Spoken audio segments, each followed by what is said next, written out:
For 50 years, Alan Drysdale has commentated on all aspects of motorsport. Be it two wheels or four wheels, Alan has informed thousands of spectators over the tannoys at Irish road races, grass tracks, motocrosses, car rallies, and circuit racing all over Ireland. His professionalism and enthusiasm has been second to none and has admired many a rider and driver from this island over the years. He has seen them all come to these shores and has memories that make any motorsport fan in Ireland most envious. He has decided it's time to hang up the microphone and pass it on to the next generation, and is gracious and supportive of those coming along behind. Here he tells his story, so sit back and enjoy. And to Alan, thank you for your service to motorsport in Ireland all over the years. Thanks for doing this for us today. It's great to have you. You're around motorsport a long time, so for those that don't know, can you give us a background of where you're from and how you got into motorsport? I'm originally from Clinchy, which is between Cumber and Killaloe. My father, I suppose, was a fairly keen spectator at motorsport events, be it cars back in the old Ards circuit when the Tourist Trophy was held there, and then at Dundrod at the local motorcycle races. Clinchy is about less than 10 miles from Saintfield, where the Temple 100 was held, and then there's the Clinchy Motorcycle Club, which ran motocross events down around the Clinchy area, and that was really what I first attended. The earliest memory I have is of going to the Temple 100 with my parents, and I figured out it was 1957 when I was 3, purely because I always remembered the start wasn't where it finished up in that particular course, and whenever I researched it, was only used twice, 56 and 57, so that's how I figured out that it was the 57 event I was at. When I started photographing the Formula V's and other car races up in Kirkston, I immediately knew your accent, and I was like, do I know him from cars? Do I know him from bikes? Karting? Where do I know this man from? And one time I was looking back at an old the 98 review of the road race season, and I was like, that's definitely Alan Drysdale. I was commentating on Kirkston at the weekend. Are bikes your first love, or does it matter really between bikes and cars? That's a funny thing. If you ask a lot of people, they would assume bikes were always my first love, because I get more involved in bikes, and it was bikes I first started commentating on. Then I got involved in the MCI Ulster Centre and the MCI, etc. So there was a lot of time spent that. But I had an interest in cars as well, because my brother Leslie, and he was the next one up from me, well, I have a sister in between, and then the eldest brother was Ian. Ian was a mechanic, and he was interested in grass track racing, so I went to the motorbikes and that quite a bit with him. Leslie then, whenever he finished at university at Queen's, he joined the Crossley Car Company, and he eventually became their chief designer in there. So around about 1966 I started going to cars at Kirkerson and got involved and helped them out. I say it was mainly polishing duties, as I would describe them, and that continued, I suppose, through until about the early 70s.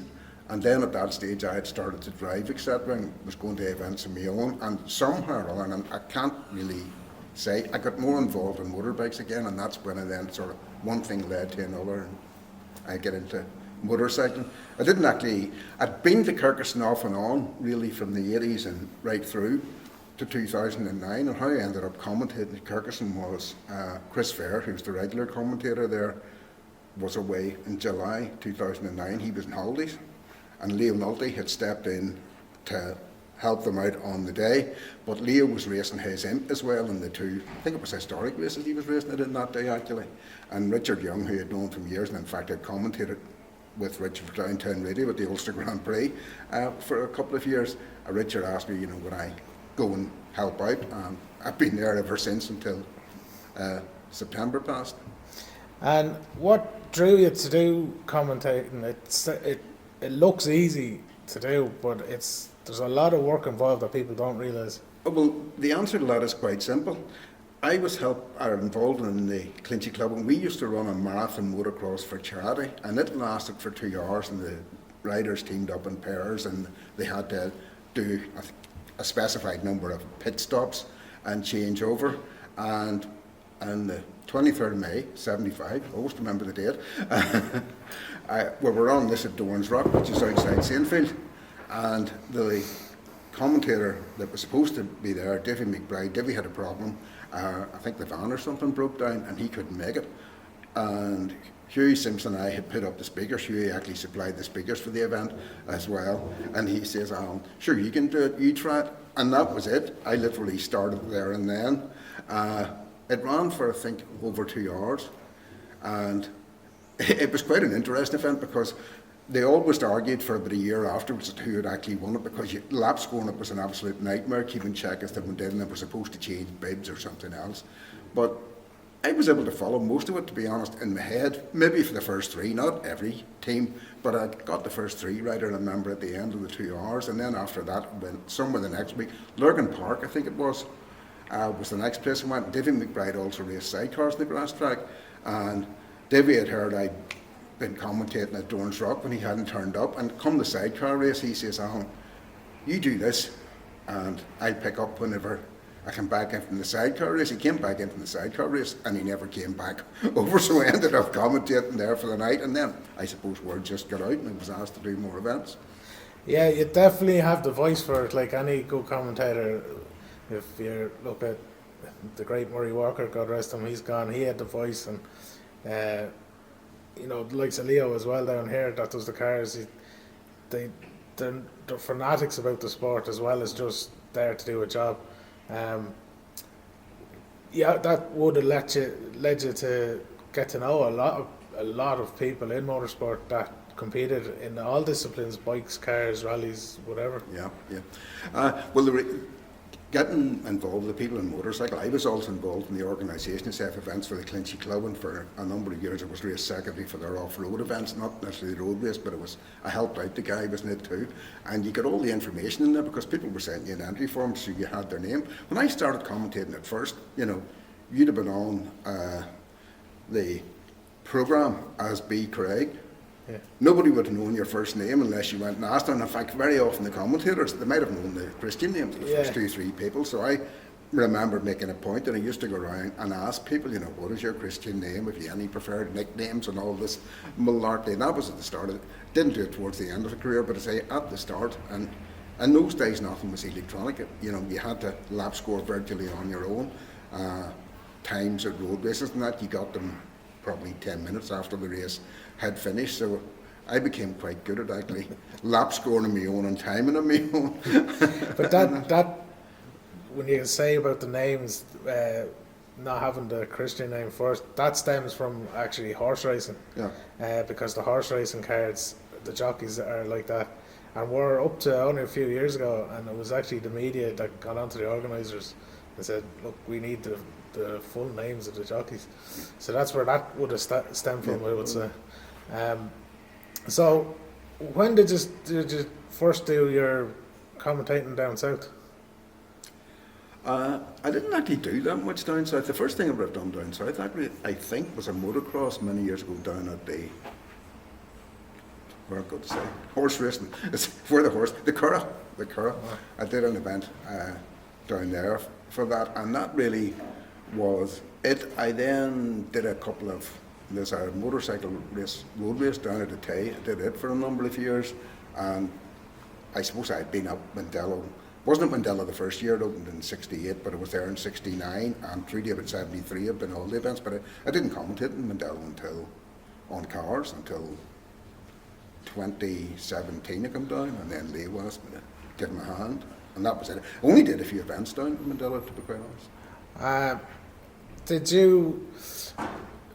Would you have made notes of all the drivers and results as you went along at each meeting, so you would have them for the next one? Yeah, I always type up my results. I don't put down cars or anything, but I've would have the full results of Kirkison since I started coming in 2009.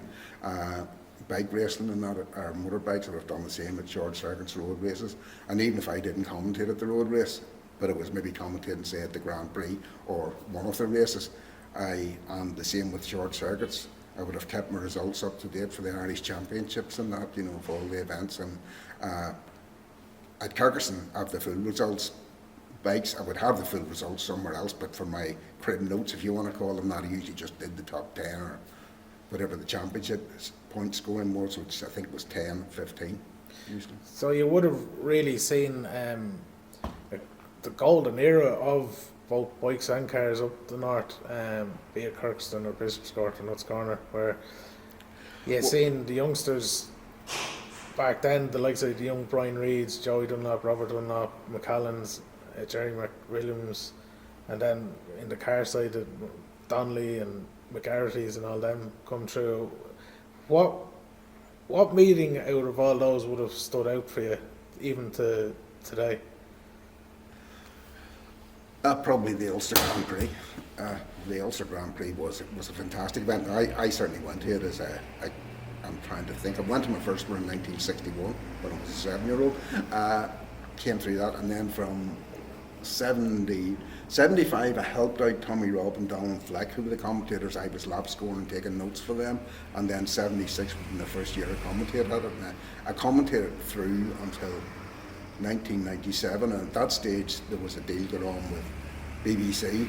They wanted to try and get it over, so they asked, I was doing some work for them as well, and they asked me to commentate for them, and that meant I couldn't do the course commentary, and it was another 10 years before I went back in, and then I did from 2007 or 2008 through until the last one in 2019.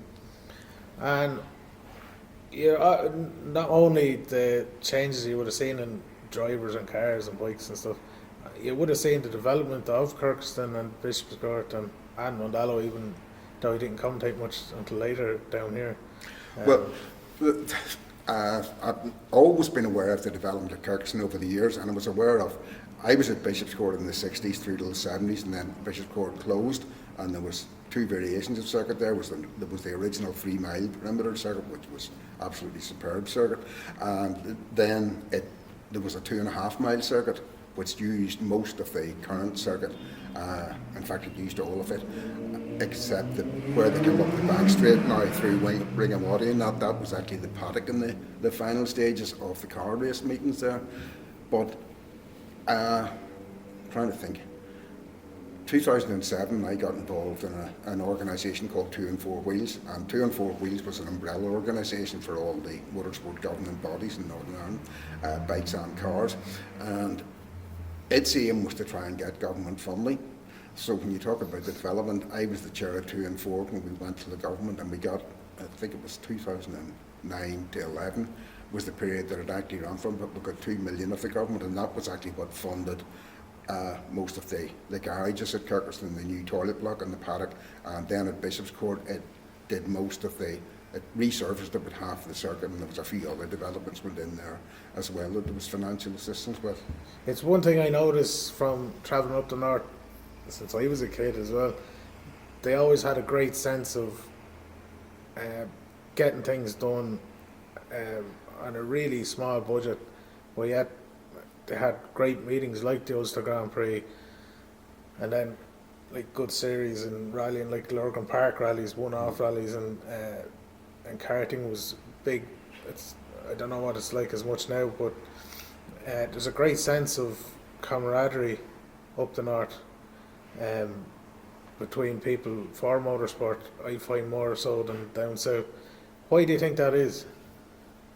Well, it's interesting. I don't really notice any difference. I think the spectators that down in the south are every bit as enthusiastic.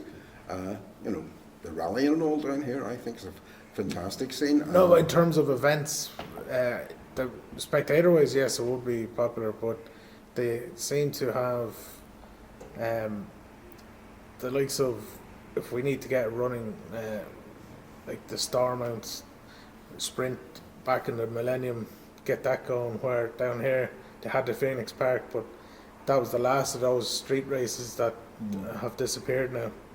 Well, I suppose there's always been the tradition of road racing up there, and road racing would have been both cars and then bikes. That would have been heavily backed by the government in the early stage. I mean, the like of the RSTT and the Tourist Trophy Road, there was a lot of public money went into that at the time, and the same with the Northwest. That has always been, a fair bit of tourist Board or whatever the various incarnations of Tourism Ireland, NI Tourist Board was. There was always funding for those events. I think just generally there would be quite a few enthusiasts amongst the local councils and the governments up there for the sport, and they have always tried to help it. Who would you rate as the best driver from the north that you've seen in any of the classes? Oh, difficult to say. I suppose for me, I would have to say it was John Watson. John Watson, who, John was a young fella. He was 21 or 22 or something when I first started going in '66, and that was the year he actually won. And I was at the race at Dunboyne. It wasn't actually the Leinster Trophy race that year because there was a Siemens strike on, I think, and they decided not to award the Leinster Trophy, but John won the last really big open car race there. It was a mixture of sports cars and single-seaters. And then he obviously went on into Formula One, but Eddie Irvine's there too. The list really does go on. Oh yeah, it does. It's unbelievable from such a small island to have, be it bikes or cars and rallying as well, that the amount of people that have gone on to bigger things abroad. We know you down here for the Formula V class that races in Kirkston a lot, and you've become one of the family in Formula V in the last few years. What do you make of Formula V, or has it changed a lot since you've seen it first? Well, the early cars were fairly rudimentary. Some people might say they still are, but no, I think the effort the guys put in. But Formula V to me is the hardest class almost in Irish racing, because the cars have been developed so much now that there's very little difference between them. Once they go off the line, I think they only use third and fourth gears. They only have 4 gears. So I think tactically, it really is a class for the thinking drivers. You really have to sort of plot all your moves, when to get the toe, how to try and ensure that nobody is getting the toe from you and that, to get it through. And I think the standard preparation that the guys have put in the cars over this, certainly since I started commentating on, has been fantastic. There's some lovely detailed work out there on some of the cars. There is, yeah. Did you ever get a spin in a car? No. I had a spin in one racing car back in 1970. A mate of mine who I was going to car races with at that stage, he decided to go into Formula Ford, and we acquired what was a Crossley 6F, which was actually quite a successful car. It'd been the old 1172 Ford Championship. Jackie Davison from Belfast had won it. It then went to Brian Cullen, and Brian Cullen won the home Patrick Trophy race in Phoenix Park in it, and somehow or other it found its way back into the north. We got it, and Jim raced it for a couple of meetings towards the tail end of 1970, and then decided car racing wasn't for him, and it was sold on to a guy, Roy Courtney, and I tried to find it a few years ago, but the interesting thing about that car, it was used at a sprint in Akadue, I think it was one year, and I can't remember the exact details, but Joey Dunlop ended up driving that car in practice for it, because whatever car he was to do, which was some deal between the McGarritys and Mal Carter, I remember, was involved in it. Mal Carter, who sponsored Ron Haslam, and I think Mal bought a March from Patsy McGarrity, and it was going to test it out in this sprint, and then various drivers turned up, and Joey was to, I think, get a drive in either that car or another car, but something happened to the car in practice, and apparently I'm told Joey practiced this car, but I have traced it that it went to England, but never was able to get it, because when I retired from work in 2010, that would have been 40 years since we had renovated it the first time, and I thought, oh, that would be a nice wee project if we could find it and start it again, but never found it. There'll be some stories come from that trio, Joey and Mal Carter and oh yeah, they were good guys, yeah. There'll be not just one book, there'll be a whole library of stories from probably most of them you couldn't print them, so yeah. You need a good libel lawyer. So it didn't give you the bug anyway to try. Oh yes, that's what we could sort of sidetrack there. Whenever Jim and I tested that the first day, that car that we had rebuilt or converted, we put Crossley 16F bodywork and that onto it. At Kirkus, and I had a drive in it that day, and that was it. I've never tried. I've been offered. I've actually, Eastwoods a few years ago I won at one of the Ulster karting days a trip to go in the carts at Nuts Corner, but I never actually cashed it in, you know. What would you like to?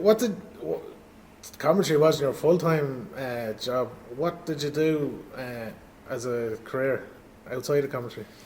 Oh, I worked in Ulster Bank. I started off in branches, and then after about 8 years, I went and started and worked in a department called Organisation and Methods, and it did project work, and we also assessed the number of staff in branches and whatnot. But I got heavily involved in, first of all, cash dispensers, ATMs, as you call them, and was responsible for getting those installed in Ulster Bank, and then the cards and debit cards. And do you remember the old laser card down here? Vaguely, yeah. Yeah, that was launched. That was the the slide swipe across, machine. Yeah. Now that was the debit card in the Republic of Ireland for a while, and I worked with the other banks on that and introduced that card to Ulster Bank, and we set up laser card services. So your job actually would have lent itself to your commentary. You had very fixed hours and obviously you were free weekends to go off and do commentary.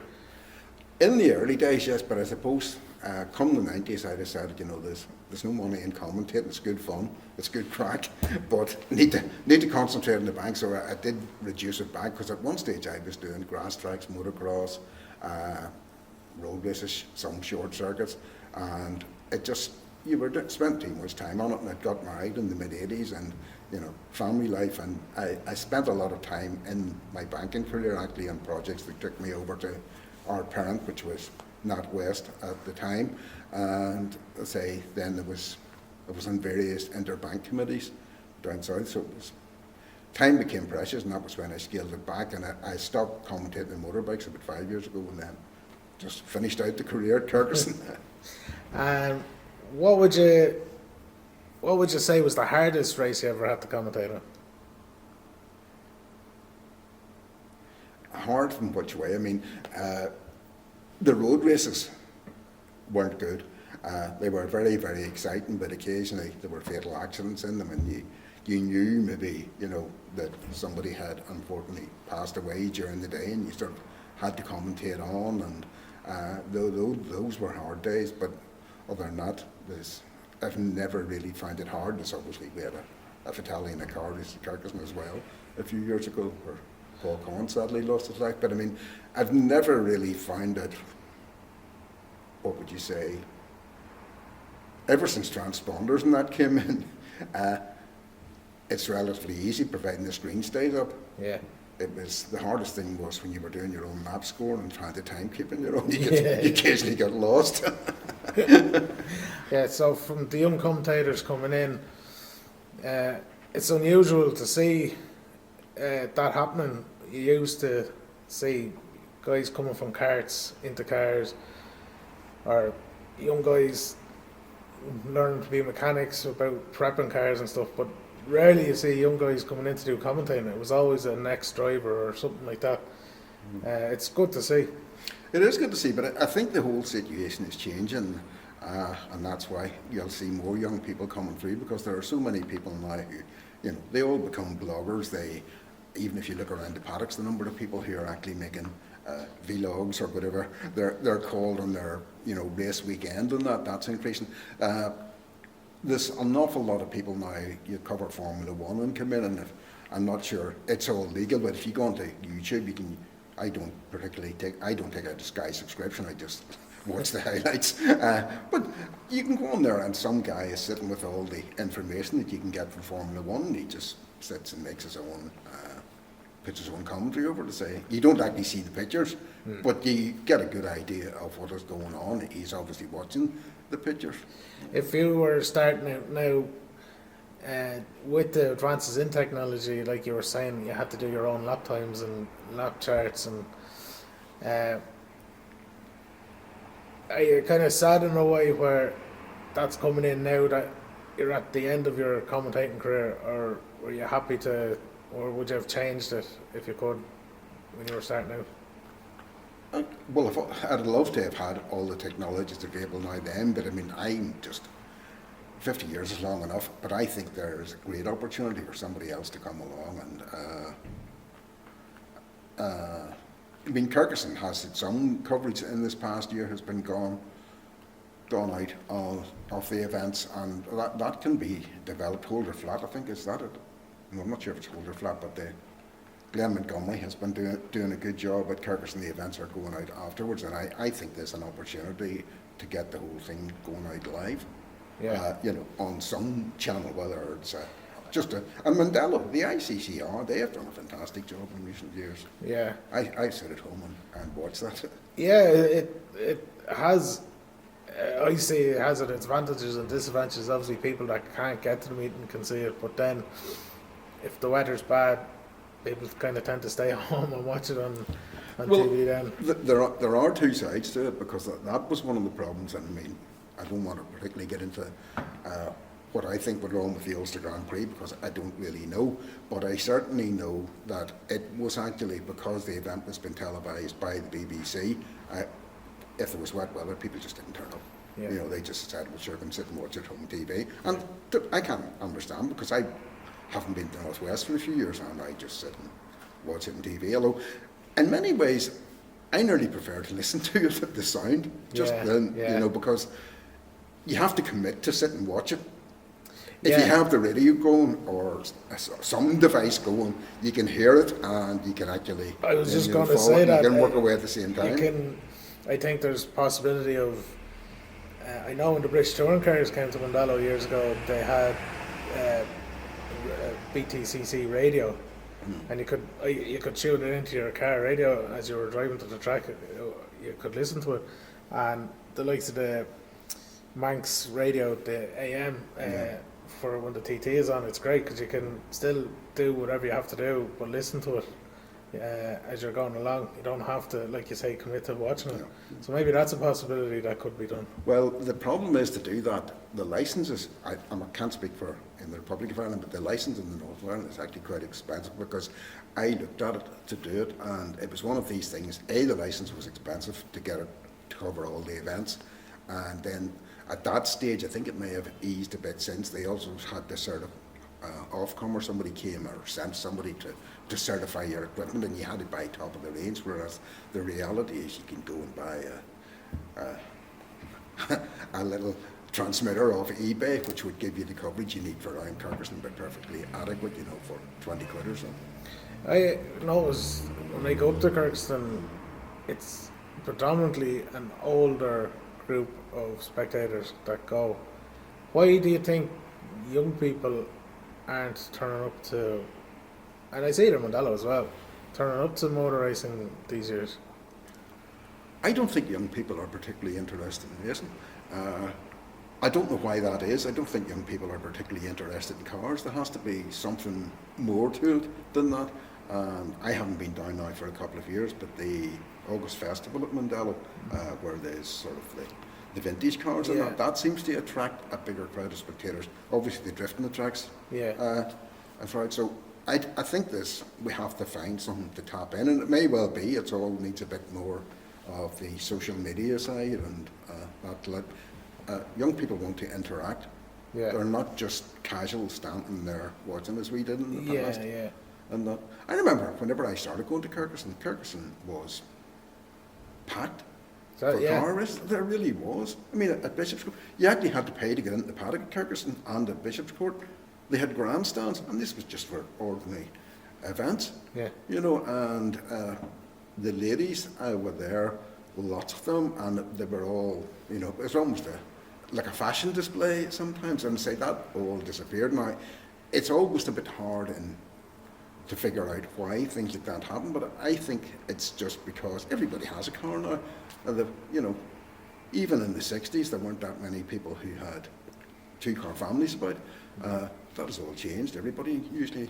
And life is busier now, where kids are playing different sports or different activities, and they always clash with meetings and stuff like that. So they always are going to win over. Exactly.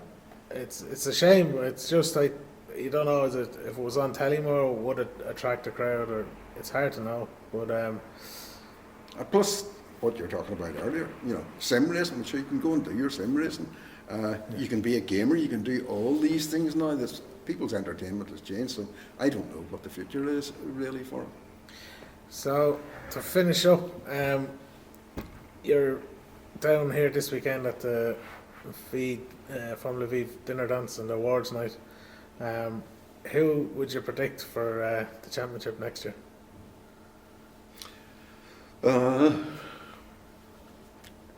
I think Conor Media will improve further. I'd be interested if Sean McClemens puts a full season together. I think that is going to be. He's a serious contender, to come in, and I'm not sure with the rules whether next year will still be his rookie year. He obviously took part in the first race this year and then had a fairly major accident which kept him out to get the car repaired for the final couple of races of the season. But he's very good. There's not too many young new people again. He's the exception. Quite funny. He just came in there and he planted in pole. And Gavin, champion for the past 2 years there. Of course, we can't say it. The more senior figure sitting there, absolutely no respect shown for him. I've taken your pole away. So the next time you go to Kirkston, how hard will it be to turn right and walk up the paddock instead of turning left and going up the stairs? No, I'm really looking forward to that. I have never, once I say I'm finished with something and I'm not doing it, I have no regrets. It was the same. People will come along, and I retired from work in 2009, and I had enjoyed working in Ulster Bank, but people come along, do you not miss work? And I go, no. And I'm just like bride. Lots of times I've been to years, the like in the Northwest, well, that was shared in that you were each at different points around the course and that, and I've obviously shared with Leo and that, and. But in terms of a race, would you, the way when you watch F1, there's two commentators